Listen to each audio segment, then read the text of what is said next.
alady fahinany volana oktobra taona 2024 amin'ny kafaliana indray tompoko lahy sy tompoko vavy miarabana aminao amin'ity arivariva ity eto amin'ny fahitalavitra matv atao anatin'ny afandarana mahery indray isika afandarana mahery toy ny mazatotra apatsahivana anao ireo vaovao misongadina eo amin'ny setry ny fanatanjahantena tamin'ity herinandro ity indrindrandrindra fa tamin'ity farany herinandro ity taranja mpanatanjahantena maromaro no atolotra anao ao anatin'izao fandarana izao mandritra ny adiny ray eo manasanao ary anaraka izany hatramin'ny farany hoentsika manomboka fandarana dia nitaranja baolina kitra notsapaina tamin'ny ekipan'ny Zanakala FC avy any Mahatsatra ambony tetsy amin'ny kianja Mahamasina tokoa mantsy androany tolakandro ny ekipan'ny Bary Atrano izay manomana ny fandehanany manafika ny ekipa pirenena Namibia ny 20 oktobra ho avy izao.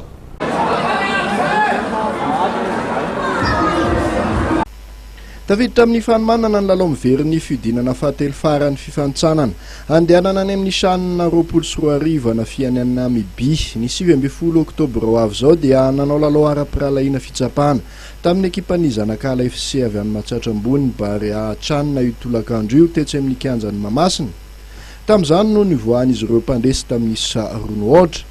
Nanokatra nisa ho an'ny Bary Atrano ianto kapteny tamin'ny alalan'ny penalty ateo amin'ny minitra faharoa amby efapolo rehefa nandray tamin'ny tanany atao anatin'ny faritry ny 9 metatra ny vodilaran'ny Zanakala FC.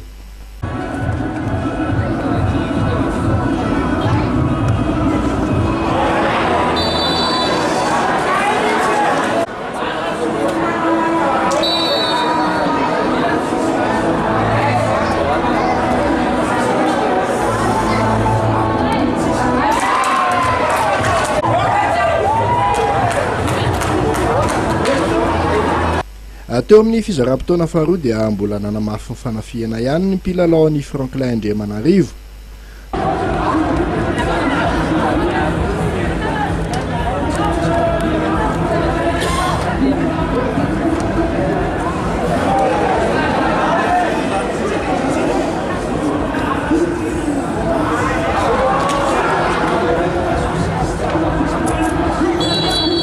Tao anatin'ny 20 minitra dia nibody tany amin'ny tanin'ny Zanakala FC izy ireo. Tany amin'ny minitra fahavalo amby 70 ary dia natafiditra ny baolina faharoan'ny Bary Atrano Yarinao rehefa nitsena nitolotra avy amin'ny toby.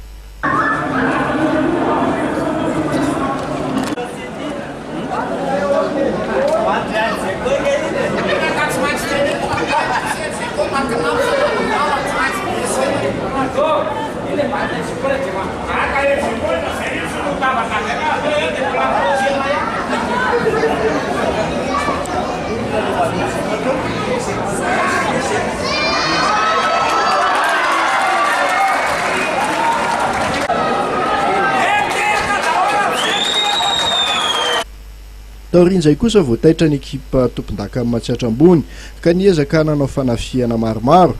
Efa tara loatra nefa izany satria efa nirafitra ny fiarovan-tena napetraka ireo vodilaran'ny Bary nahitana ny Berajo, Adatsiry, Toby ary Tsilavina.